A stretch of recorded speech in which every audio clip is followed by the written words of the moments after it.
Hi guys, winter na naman dito sa Missouri. So, ipakita ko lang sa inyo guys kung gaano ka kapal yung snow namin this January. Actually, nag-start to guys January 1, New Year's Day talaga. Bininyagan yung Missouri at Kansas. Ayan guys, makikita nyo, hindi naman sobrang kapal. Actually, parang dusting lang siya sa mga halaman. And then sa lupa naman, siguro mga at least 1 inch. Ganon lang guys, hindi siya sobrang kapal na kapal talaga. Ito yung front porch namin. Ayan, makikita nyo, may mga snow. Hindi siya masyadong marami dito dahil may bubong siya, kaya hindi siya sobrang dami ng snow. Ayan. Yung Christmas lights namin, di pa namin natatanggal. So, okay lang yan. Hayaan ko lang muna. So, yung neighbor namin guys, makikita nyo, puting-puti lahat. O, diba? Ito naman yung sa loob ng bahay guys, yung mga ornament, yung mga tropical plants ko nandito sa loob ng bahay. At yan yung likuran. Dito ko sila nilagay dahil nasisinagan sila dito ng araw, kaya tingnan nyo, hitik ng mga bulaklak. Ito yung Rio ko. Yan, namumulaklak pa siya sa kalagitnaan ng winter. Ito naman yung gumamela ko. Ayan, may nag-uusbungan pang mga halaman. Yan yung kalamansi. At ito naman yung aking malunggay. Payatot nga lang siya guys. Ayan, sa garage kasi to, tapos pinasok ko dito sa loob ng bahay. Ito yung iba kong kalamansi. Meron din akong Philippine mango. Galing to sa seeds guys.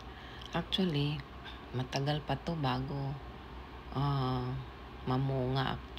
Pero, maganda rin kasi to siyang pang indoor plants. Kaya kahit alam kong matagal yan mamunga, okay lang, pang indoor plants ko na lang. Yan yung another calamansi. At ito naman yung aking air plant. May flowers na siya kaso nag-dry na. Tapos na yung pamumulaklak niya. 3 lang yan sila, 3 piraso. Then ito naman yung aking orchids. Nilagyan ko siya ng moss sa ilalim. Ayan, nakita nyo. Kinuha ko yan galing sa lake. Meron na tong nag-uusbong dito sa ibabaw. That means meron na namang flowers na lalabas dyan. Yan, maliit pa siya. Baby pa lang.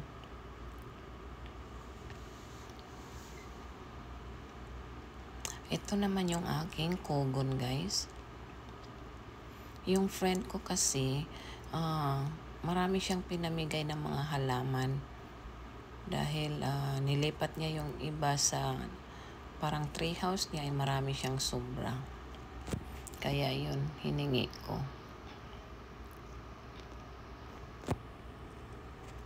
Ayan, maganda yung araw ngayon.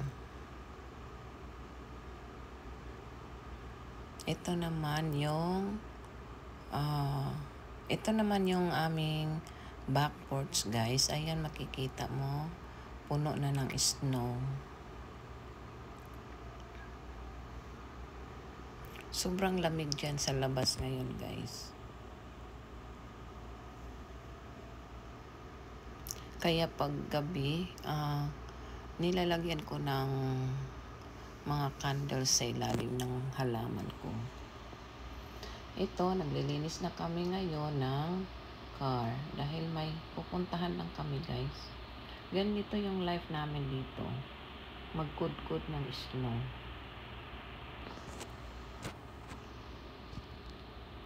napuno ng snow yung car kasi nasa labas lang kasi ng garage. Ito naman yung likuran namin, yung mga plants ko dito, ayan, natigok na. Pero yung mga pang Christmas ko na mga halaman, ayan, green na green pa sila, guys. Nalimutan ko lang anong pangalan ng halaman na yan.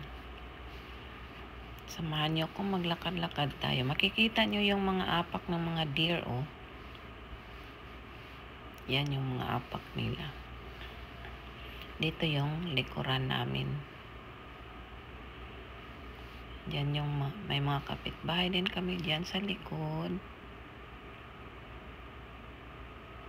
Ayan, puno na ng snow. White na white siya. Tingnan natin yung aking halaman dito. Meron kaming tinanim dito. Ayan, pero parang natigok na ata. Ang mahal pa naman ito, guys.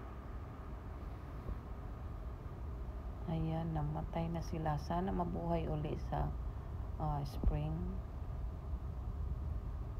So, dito yung likuran. Diyan sa basement, guys. Diyan ko nilagay yung iba kong mga halaman. Nandiyan sa baba. Ayan. Okay, balik na tayo. At kami pupunta pa sa store. Ito naman yung mga kahoy na pinutol noon na gagamitin sa fireplace. Kaso napuno na ng snow. Ayan, balik na tayo, guys. At nang makaalis na kami, pinapa-start pa yung car. Kasi nasa labas kasi yan overnight. Anyway, on the way na tayo. Bago kami pupunta sa store, guys, pupunta muna kami sa lake. Kasi gusto ko mag-picture taking. Ipakita ko mamaya sa inyo, guys, yung resulta ng aming picture taking. Saglit lang kasi saglit lang yung pag-pictorial kasi sobrang lamig talaga na yung kamay mo talagang maninigas at saka yung tainga mo. Kaya hindi pwedeng magtagal ng matagal sa labas. So ito yung daanan namin, guys, na Eskinita papuntang lake. Ito yung mga neighborhood dito. Yung mga bahay dito, guys, malalayo yung mga neighbor nila. Yung sa amin na area, yun, parang subdivision kasi yun, kaya tabi-tabi. Hindi naman sobrang tabi-tabi. Medyo malapit yung bahay ng neighbor mo. Hindi tulad dito, malalayo yung mga kapitbahay nila.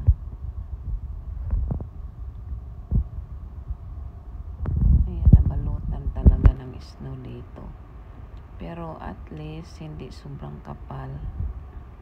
At nilinisan na rin nilang kunti yung daanan.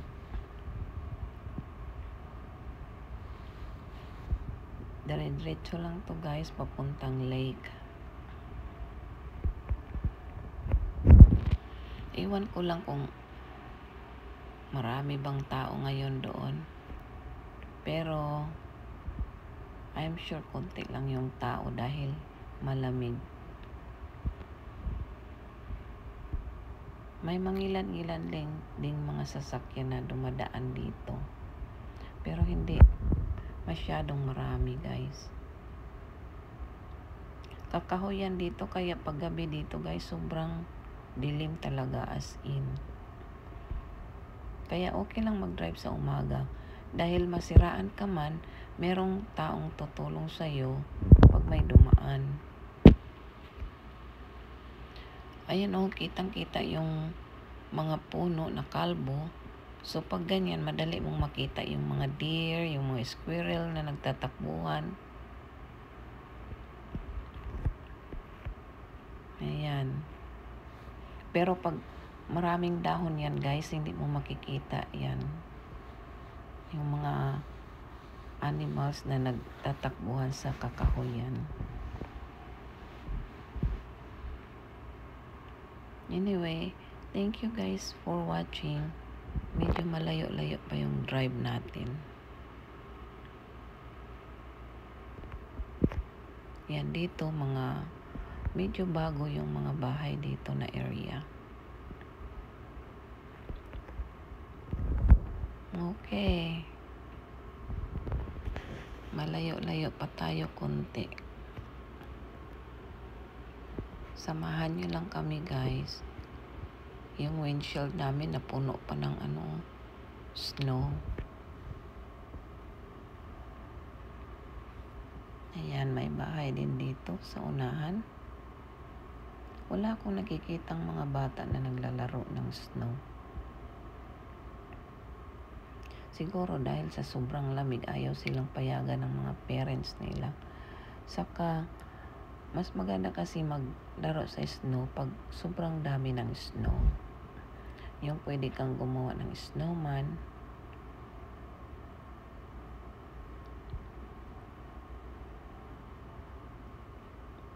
Yan lang yung namin dito, area. Para siyang countryside na.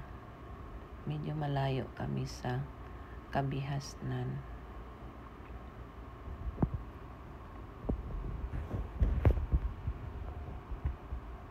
Buti na lang guys, walang black ice kasi madulas yung daanan pag merong black ice.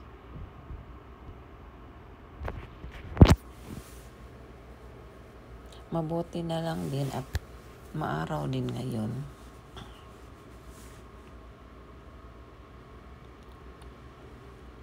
Ayan, ito yung parang highway.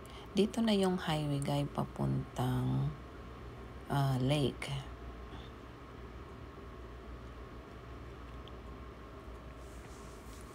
Mag-turn right lang kami dito. At diretso na to, papunta na tong lake.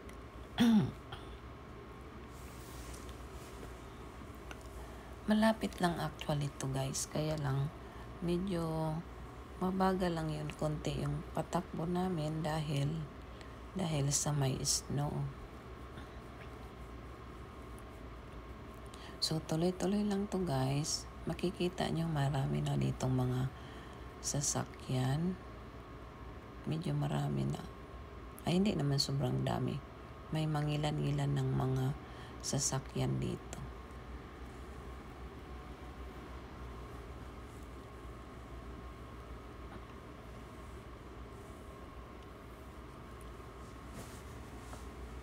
So, makikita nyo guys, wala pa rin masyadong mga kabahayan dito.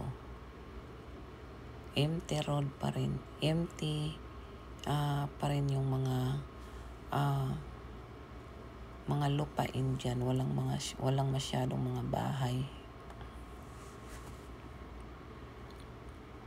Kaya kung gusto nyong tumira ng countryside, mga ganito na area.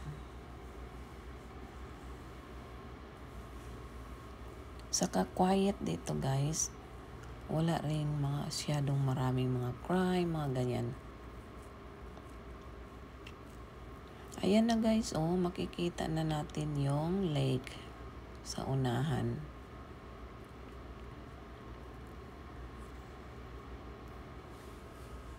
Malapit-lapit na tayo.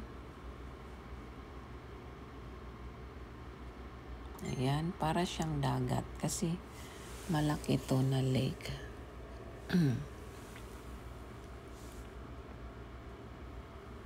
Ayan.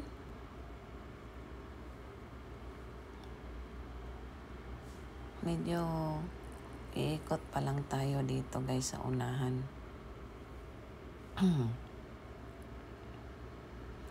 Pag malapit-lapit na tayo sa lake guys, meron ding mga bahay doon na nakatira. At madadaanan natin yan.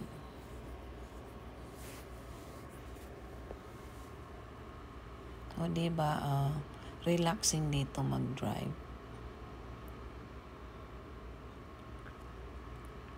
dahil hindi heavy yung traffic. Walang ka-traffic dito.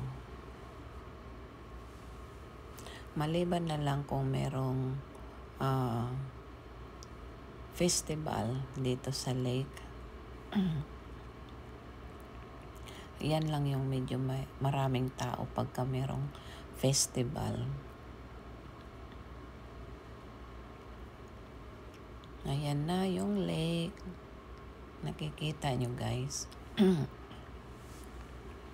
Medyo malayo pa tayo. So lapitan natin konti. Lalapit tayo konti para makita nyo. Yan na yung blue. Yan. Wala ngang masyadong tao. Parang kami lang ata dito ang nagda-drive. O diba, yan yung lake guys. Para siyang dagat, diba? Ang laki.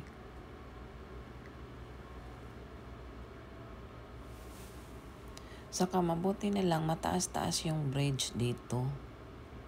Kung hindi, naku, aapaw yung tubig sa bridge kung mababa to siya. So, paikot yung bridge na yan, guys, mula dyan. Yan o, ang laki Para na siyang dagat tingnan. Meron din sa left side kasi continuation yan. So, magdadrive tayo ng mga ilang meters pa.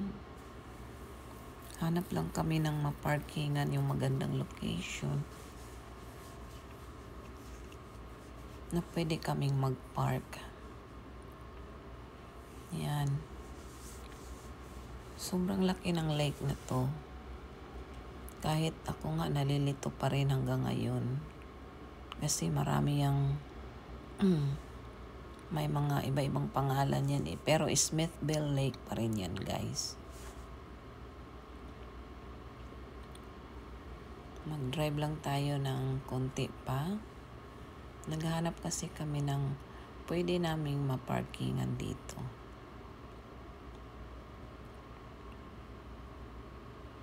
Kasi yung ibang mga park, lake park, sinarado nila. Kaya hanap kami ng open na pwede kaming mag-pictorial kahit saglit lang bago kami punta sa grocery store. Actually, parang nakagawian ko na kasi yan guys na magpa-picture pag ganitong mayroong snow. Mas maganda kung ang snow mas makapal. Pero pag nagpa-picture ako guys, hindi naman yung matagal, saglit lang kasi syempre malamig. Wala lang, trip ko lang magpa-picture guys. Kahit isang picture lang, dalawa, okay na yan sa akin.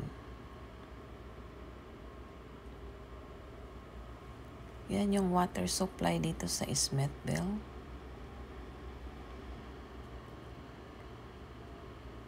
Yan, ang layo na ng driver namin guys.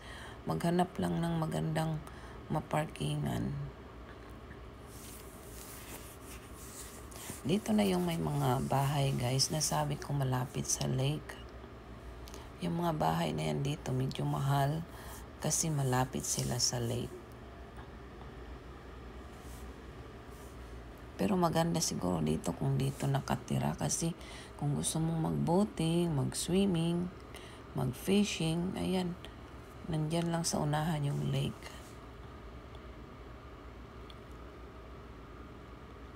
Marami-rami ring bahay dito.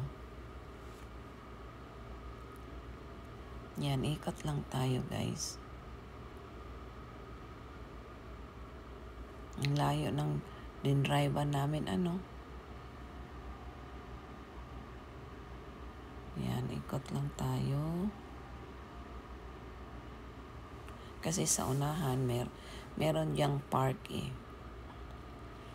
Iwan ko lang kung open yung park nila.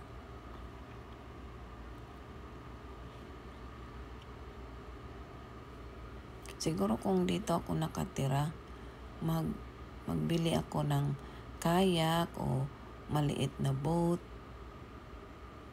Kasi maganda rin mag-boating minsan pag maganda yung weather.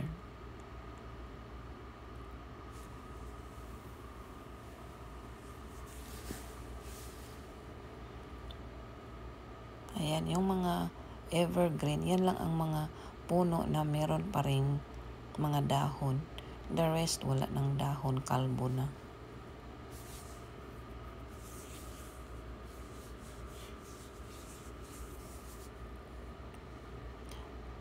Marami ditong mga lake park guys na pwede naming puntahan.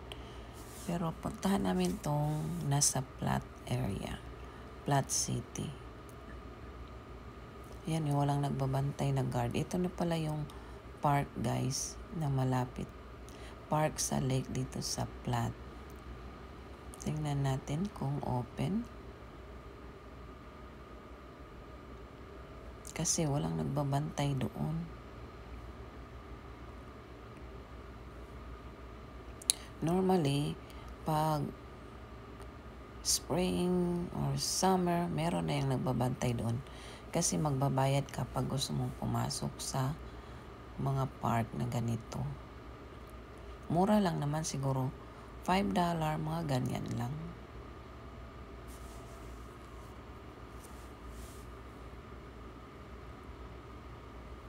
Dito na tayo sa loob ng park. Hanap lang tayo ng magandang view. Gusto namin kasi yung walang tao ba, para free ako makapagpa-pictorial.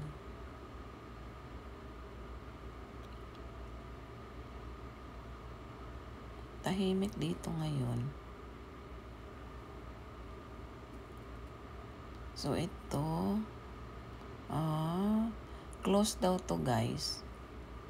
Ayan o, may barricade. So, ikot ulit tayo. Hanap ulit tayo ng iba. Kasi, nakalagay close.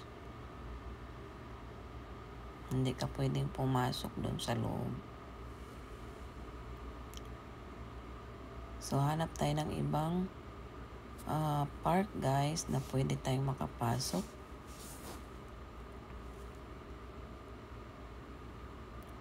Kami lang ata dito nagda-drive sa area na to ngayon.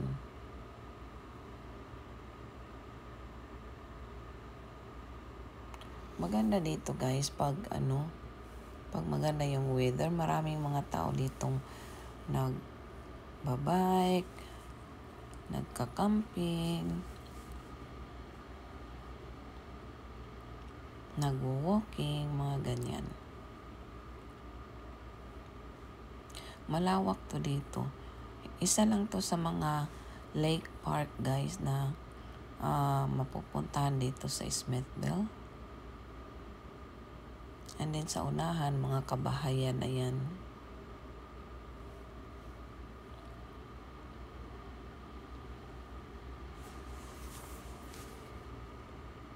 Yung may white na fence, may-ari dyan na area.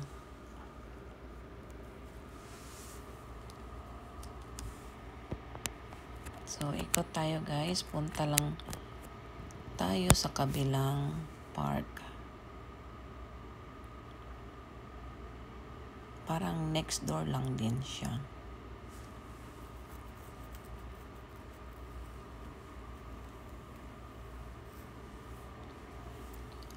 Puntahan namin yung isang park.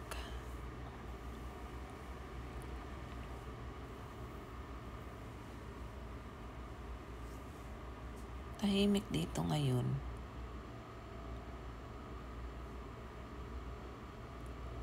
Ayan, may isang sasakyan doon sa unahan.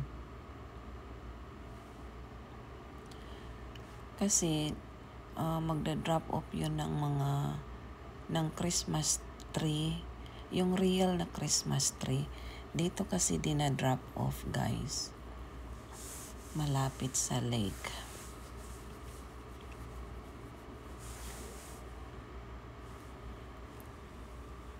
Yung mga Christmas tree, guys, na mga real, dinadrop off nila after ng holidays dito na area.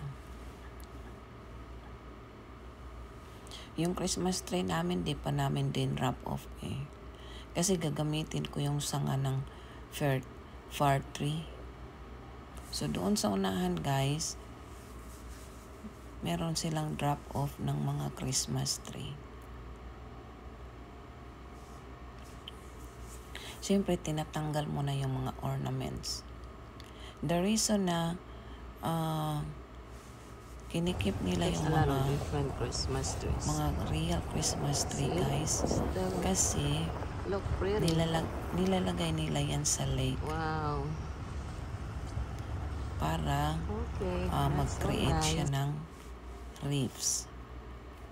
Kasi yung reefs, nakakatulong kasi yun, guys, sa mga isda.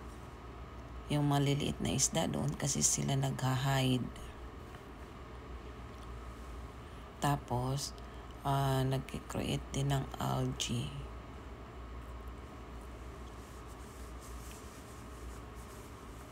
So, dyan din magninest ang mga isda, guys, sa Christmas tree na idadump nila sa may lake. So, ayan, guys, so may mga tao dito nagdadump na ng mga Christmas tree nila. Ayan. Gusto ko sanang kunin yung mga sanga. Anyway, dito na tayo, guys, sa area na to. At dito na tayo mag-pictorial pag aalis na yung mga tao. So, magpa-park lang kami dito. At thank you, guys, for watching.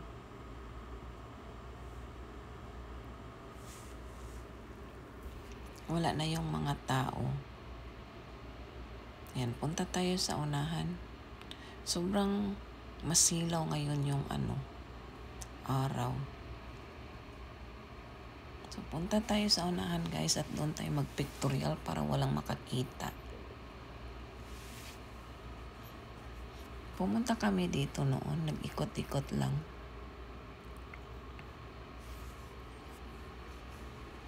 At thank you pala, guys, for watching.